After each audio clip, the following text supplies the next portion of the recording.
Is rivaroxaban associated with higher morbidity and mortality in patients with traumatic head injuries?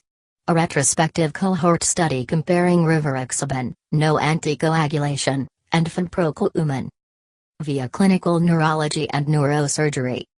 Publication date, available online April 3, 2018. Source: Clinical Neurology and Neurosurgery. Authors: Thorsten Jentzsch, Rudolf M. Moos, Valentin Neuhaus, Kariem Hussein, Farei-Campagna, Burkhardt Seifert, Hans-Peter Simmen, Clement M. L. Werner, Georg Osterhoff.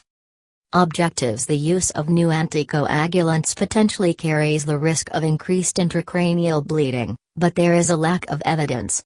The aim of this study was to investigate whether the morbidity and mortality differs in head trauma patients depending on the type of anticoagulation.Patients and methods. A retrospective cohort study was conducted in 2009-2014. Based on sex, age, and Glasgow-Coma Scale, GCS, patients that received rivaroxaban were matched to two control groups, one that received no anticoagulant and another one that received phenprocoumon. The primary outcome was mortality. Among others, secondary outcome variables were the length of stay, LOS, at the hospital and presence of an intracranial injury. Results: patients and 23 patients per group were analyzed. The characteristics of patients did not differ significantly across groups. There were no significant differences between groups for the primary and secondary outcomes. 2 patients died in the rivaroxaban group, one of them likely due to head trauma, while 1 patient died in the phenprocoumon group, likely not due to head trauma, and no patient died in the no anticoagulant group, p=(0.36). The loss at the hospital was similar, 5.0, 4.0, and 5.0 days, p=(0.94).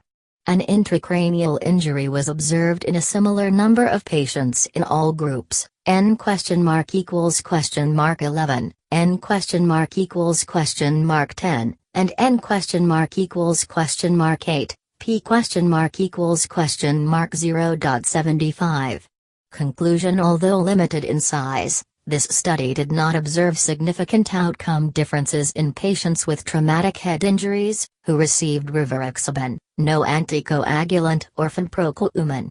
Although not significant, the only death likely due to head trauma in the study occurred in the rivaroxaban group. Larger studies are needed before clinical application of these findings. Add tags: currently, Neurology, Medicine by Alexandros G. Sfakianakis,